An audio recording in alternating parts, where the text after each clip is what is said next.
Hello friends, welcome you all to my YouTube channel Hussain speaking. In my previous video, I taught you about sentences and I taught you about two types of sentences. Means there are four types of sentences, but I explained the two type of sentences, and that were the declarative sentences and imperative sentences. So today once again I am with another two types of sentences, and these are interrogative sentences and exclamatory sentences. You may see here, okay, exclamatory sentences.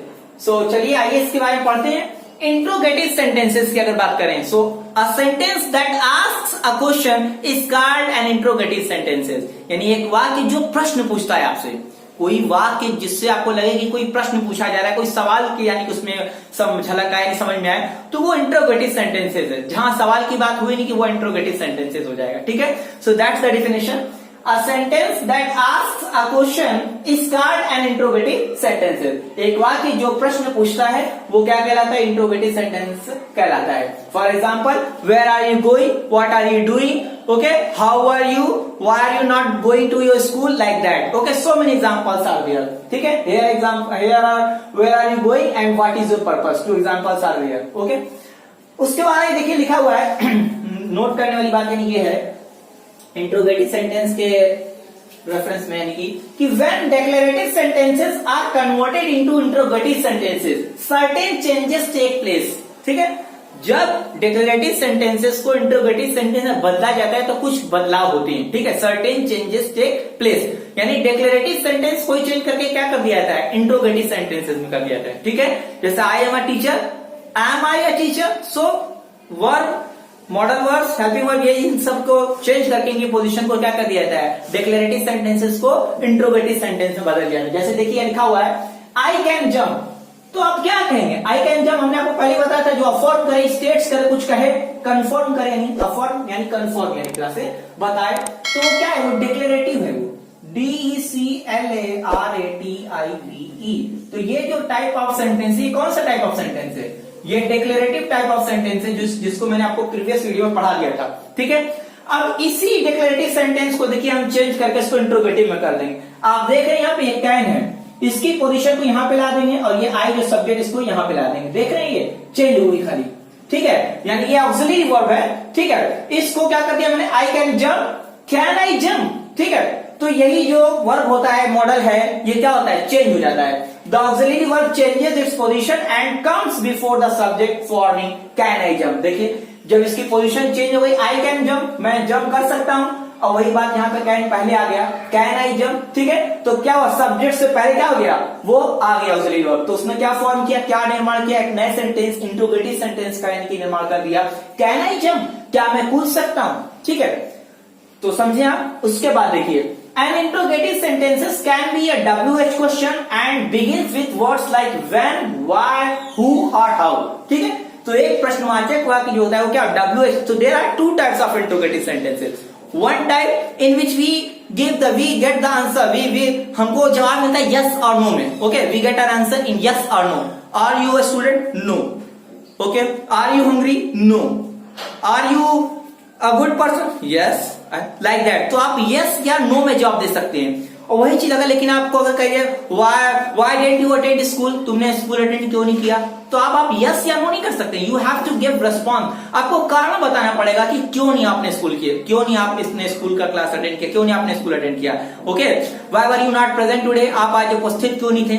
So in this question you can not answer yes और no, you have to response. आपको जवाब देना होगा कि आप क्यों आज अनुपस्थित थे, यानी आज आप क्यों अनुपस्थित, आप क्यों आज गैर हाजिर थे. तो इसके लिए आपको जवाब देना होगा. तो इसीलिए यहाँ पे लिखा हुआ है कि there are two types of interrogative sentences, यानी कि इंट्रोगेटिव सेंटेंसेस की भी दो कैटेगरी. तो क्या है? एक, an interrogative sentences can be a WH question and begins with words like when, why, who और how, whom, like that, which.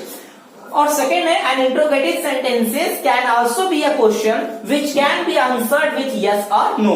यानी एक इंट्रोगेटिव सेंटेंस इस प्रकार का भी हो सकता है, can also be a question, उस प्रकार का भी क्वेश्चन हो सकता है which can be answered with yes और नो, जिसको कि क्या किया जाता है, जिसका जवाब यस और नो में क्या कर दिया जाता है? दिया जा सकता है. तो आइए देखिए यहाँ पे हम उसको दिखाते हैं क्या लिखा हुआ है. इंट्रोगेटिव सेंटेंसेस देख रहे हैं, यस और नो क्वेश्चन में. आर यू हंग्री, ठीक है, अब इसी में एम आई काइंड, आप खुद से अपने सवाल करिए क्या आप वाकई में दयालु हैं, मान लीजिए am I kind like that, are you gentle like that, बहुत सारे एग्जांपल हैं, ठीक है, so many examples are there. अब WH क्वेश्चन में देखिए इसी तरह से, how do you go to office, how do you go to office, आप स्कूल कैसे जाते हो, या कह सकते हैं why are you late, simple है मान लीजिए एकदम, वाई आर यू लेट, तुम लेट क्यों भाई, पूछते हैं ना वाई आर यू लेट, तुम लेट क्यों हो, देर से क्यों हो, तो इसका आपको you can not answer in yes और no, you have to response, you have to explain the reason, आपको जवाब देना पड़ेगा। तो ये देखिए ये हुआ आपका इंट्रोगेटिव सेंटेंसेस। तो इसमें हमने क्या पढ़ा कि the sentence which asks a question is called an interrogative sentence and there are two type of interrogative sentence। तो क्या है, एक जिसके जवाब यानी कि हम हाँ नहीं हमको मिल जाता है, और एक वो जो WH टाइप के जो क्वेश्चन होते हैं, ठीक है, उनका जवाब आपको उनका रीजन देना पड़ेगा। तो ये रहा आपका इंट्रोगेटिव सेंटेंसेस। आइए जो फोर्थ टाइप है उसको पढ़ते हैं हम लोग, एक्सक्लेमेटरी सेंटेंसेस, ठीक है, एक्सक्लेमेटरी सेंटेंस। इसका देखिए क्या है, sentences that express strong feelings or emotions are called exclamatory sentences, ठीक है, sentences that express emotions or strong feelings are called exclamatory sentences, sentences that express strong feelings, sentences that express strong feelings or emotions are called an exclamatory sentences, ठीक है। तो जो आपकी feelings को, आपकी emotions को जो वाक्य बयान करते हैं वो एक्सक्लेमेटरी सेंटेंसेस की कैटेगरी में आती है। इसका एग्जांपल देखें, और एक स्पेशल बात, they end with an exclamation mark, तो इस तरह के जो सेंटेंस होते हैं वो एक्सक्लेमेशन मार्क के साथ एंड होते हैं। जैसे फॉर एग्जांपल आप देखिए, what a beautiful dress it is, how melodiously she sing, how good you all are, कितनी अच्छी आप लोग हो, लाइक दैट। सो इन सब में क्या है, फीलिंग्स को अपने आप, इमोशंस को आपने क्या करें, एक्सप्लेन कर रहे हैं। तो इसमें एक्सक्लेमेशन मार्क होता है, ठीक है सर, ये होता है। इसमें क्या होता है, ये एक्सक्लेमेशन मार्क के साथ क्या होता है, ये एंड होता है, यानी एक्सक्लेमेशन मार्क अगर आप नहीं लगाएंगे तो आपका सेंटेंस एक्सक्लेमेटरी नहीं कहलाएगा, ठीक है। तो ये रहा आपका 4 टाइप ऑफ सेंटेंसेस, ठीक है। सो हम लोगों ने 4 टाइप ऑफ सेंटेंसेस पढ़ लिए, declarative sentences, imperative sentences, today we study interrogative sentences and 4 type exclamatory sentences. Hope you understood. जो if you have any doubt you may ask question, okay. And if you like, so please hit like, share and subscribe my channel named Hussain Speaking। ज्यादा से ज्यादा इसे बताएं। और next video में मैं आपको simple sentences, as I said that after getting the concept of sentences, means now you have understood, I hope that you understood that sentence is a group of words that makes complete sense, okay, it contains a subject and verb which I explained in my previous video, ठीक है। वहां से आपको वो पता चल गया, declarative sentences, imperative sentences, interrogative sentences, exclamatory sentences, आपको ये पता चल गया। अब आपने ये सेंटेंस के टाइप, अब आपने यानी कि आपको इसकी नॉलेज हो गई, आपको इसका ज्ञान हो गया, ठीक है। अब आपको अपने नेक्स्ट वीडियो में बहुत ही सिंपल यानी इंग्लिश स्पीकिंग के लिए जो बहुत ही यानी कि जो जरूरी होता है, जैसे सिंपल सेंटेंसेस आप फ्रेम करना सीखिए। जैसे I am a good person, you all are very good, he is a good boy, she is a good girl, okay, like that, simple, he is a very kind person, this is a chair, this is a bag, this is a chair, that is Aman house, वो अमन का घर है, ठीक है, that is a table, like that, इशारा करके अगर point out करें तो दिस दैट का इस्तेमाल किया था, पता ही होगा आपको, ठीक है। So this is chair, that is a table, like that, okay, he is a kind person, she is a gentle lady, like that। तो इस तरह के सेंटेंसेस को यानी is a mark यानी ये स्ट्रक्चर में होता है। फिर उसी चीज को आप यानी आप सेंटेंस की आपको देखिए नॉलेज हो गई है, फिर उसी चीज को आप was वर्ग यानी के कॉन्सेप्ट में आप सीखेंगे। he was a good person, he was a good boy, she was a good lady, like that, ठीक है।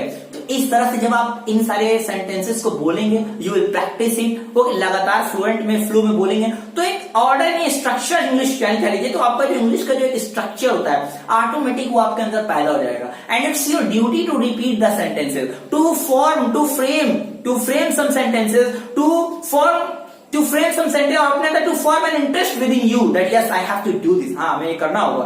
And if you really want to learn English speaking, then really you have to do this, okay। I hope you all will do this, you all will enjoy and keep studying, okay।